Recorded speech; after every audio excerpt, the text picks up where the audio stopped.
Today, I got for you guys a Falcons 7-round mock draft. We're going to go ahead and get right into the video and start the drafting. They're here up at pick number 8. Now, I got a little bit of a thing that I've heard a little bit of rumors on Twitter about. Now, I'm a nobody. I got no inside sources, but this is just all my personal detective work, is that the Atlanta Falcons were coming in the draft, and they had two pretty big needs, right? They had corner and edge were two pretty big needs. They went out there, they signed Calais Campbell, not necessarily an edge, but still will help that pass rush. And then they trade for Jeff Okudah, filling two needs, which is one of my favorite strategies, is fill your needs in free agency and then draft best player available. And now Arthur Smith, their head coach, teams, they've never really been scared. The Atlanta Falcons have never been scared off by position value. They drafted Kyle Pitts, 4th overall, which I'm not saying was a wrong pick. I'm just saying tight end isn't as valuable a position. So they've shown that they don't really care about position value as much. They're going to get the best player, and they build their whole team behind the run game. They ran it even if they were down 21 points to the Bengals in the first quarter. They didn't care. They ran the ball, and for that reason alone, I think Atlanta is setting themselves up to be the team that takes Bijan Robinson top 10. Whether or not I would do it, I don't know. But I'm doing what would be fun and what I think is going to happen, and I think Bijan Robinson ultimately goes at pick number 8 to the Atlanta Falcons because they want to run the ball a lot. They showed that last year. I think especially now with rolling in with Desmond Ridder, a young quarterback, they're going to do it even more so this year. And I mean, Bijan Robinson would just help take that running game to a whole nother level. I like Tyler Algier, but like Bijan if you're going to pass on Bijan for Tyler Algier, I mean, you got some issues you got to work out. But that's where I'm going to go. Now we're up here at pick 44 in the second round. Positions I want to attack are receiver, edge rusher, linebacker, safety, and corner. I know they got Jesse Bates, but other than Jesse Bates, they need another kind of box safety. Jesse Bates is a very good like high free safety. So they need another kind of box safety. That's something I want to look at later in the draft too. But positions I think have a lot of value here in the second round are edge and receiver. I think are very valuable positions at this beginning of the second round. So looking at edge, who's available, I think Adetomiwa is more of an interior guy, so I would not look at him. I think more like Tuli Pelotu, and I do like KJ Henry later, not in the second round. And Keon White's a dude who could be here. I mean, Keon White, this dude got invited to the combine, or not to the combine. Obviously, he got invited to the combine.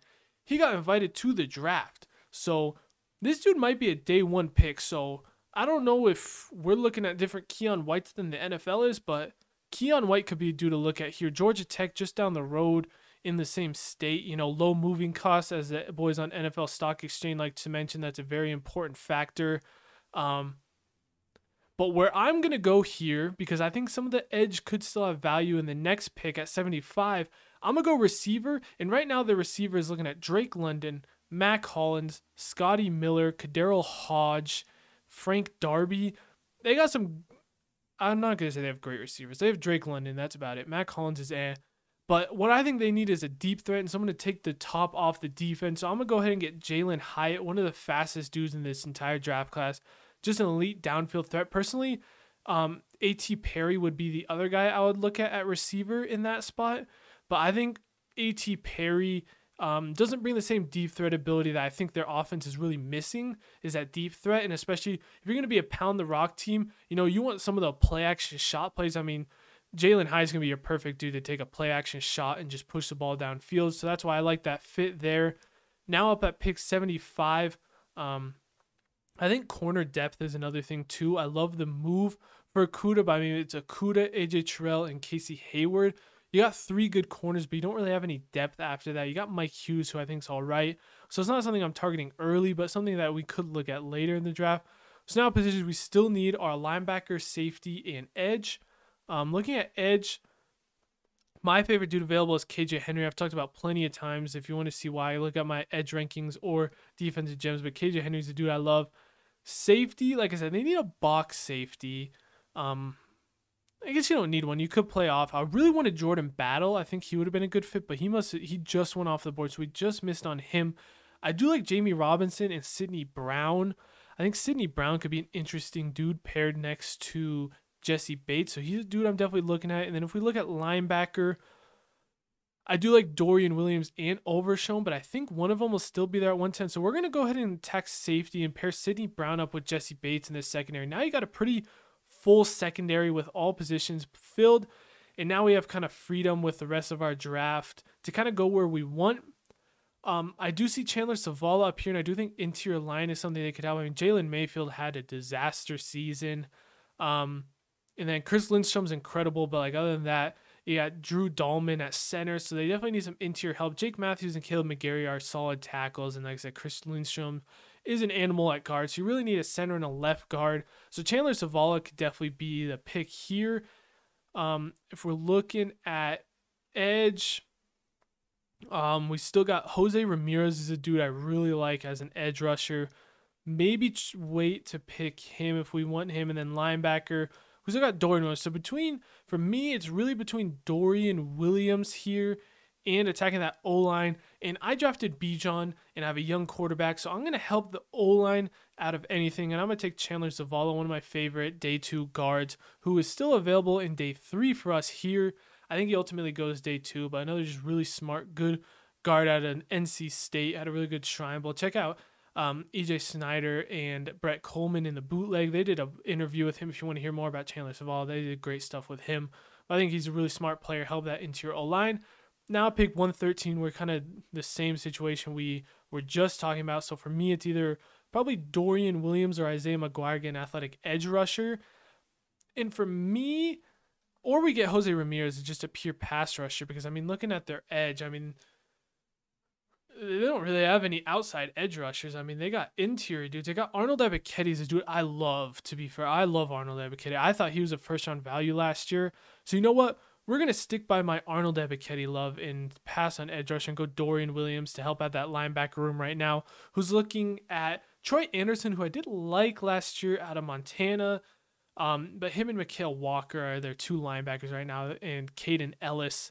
They could definitely use some help at linebacker, and Dorian Williams is a solid linebacker who will help them. Now we're up at pick 224. For my money, I'm going to go DTR. I don't know when I'm posting this video, but I have my quarterback rankings coming out this week, and DTR is, I'll talk more about him there, along with my offensive gems and why I really value him. He could be a great backup quarterback with Desmond Ridder. And hey, if Desmond Ridder doesn't work out, I mean, DTR's got the upside of a starting quarterback, I think, in the NFL. He's not ready right now, but he's a dude I'd be willing to take a risk on and bring just into that quarterback room for Atlanta. Now we're back up at pick 225, and I still want to attack edge, corner, maybe even receiver, wherever we want to go. Edge, looking at who's available, I do like Tavius Robinson is another late dude I would have loved was BJ Thompson, but he must have just gone earlier. It's looking weak. You know what? Actually, I'm going to go with Caleb Murphy here out of Ferris State, Division II dude. He had incredible production there at Ferris State in the Division II level. Had a really good week at the Shrine Bowl as a pass rusher. I mean, he's got the whole arsenal as a pass rusher. You obviously questions about coming up from D2 to the NFL, but like he's a dude that I think a lot of NFL teams really like. Just pair more developmental edge into that Atlanta Falcons room, and just dude who hopefully you can develop into an elite pass rusher one day. But dude who already has a good baseline of some pass rush moves and handwork that I like. So back up at pick 245. This is our last pick. I'm going to attack the interior with another Shrine Bowl dude who I really like. I'm going to go with Desjuan Johnson. He's a kind of smaller interior dude. He's kind of like D-end interior kind of dude, but like he really caught my eye at the Shrine Bowl. I kind of went there. I had no idea who he was. And I start seeing this little dude from Toledo just bullying some of those interior linemen and just you know, great moves. Really good, like quick, twitchy kind of dude in and out of like working moves with his hands. I just loved what I saw. So I had to look up. I'm like, who's this dude from Toledo? Look up Desjuan Johnson. Went back, watched his film. I mean, this is just an electric dude on the interior. And I think he might be earlier than a 7th round pick when it comes to the draft. We'll see where he ends up going. But no, dude, I really like to pair on that interior where you got Grady Jarrett, Daniel Onamada, and Calais Campbell as kind of your 3 interior dudes right now. He's another rotational dude who could provide some pass rush from the interior from the get-go as kind of a rotational pass rush dude and hopefully build into even more. He's probably not going to be like a full 3-down dude, but that's why he's a kind of smaller dude, kind of like Grady Jarrett. Where Grady Jarrett's a smaller D tackle who can provide some pass rush and some quick, you know, moves into the backfield. I think Desjuan Johnson can provide a similar role in a rotational role for them. that's going to do it for my Atlanta Falcons mock draft. Like I said, I love that move for Kuda to kind of let you go wherever you want with your first round pick. You don't really have to force like a Christian Gonzalez or Witherspoon. I could definitely see him going with like a Tyree Wilson or something if he's there. But we're going to go Bijan for the fun of it. Let me know what you guys thought about this mock draft in the comments. I'll see you guys for more videos. Draft is coming up very soon. Thank you guys so much for watching. See you next time.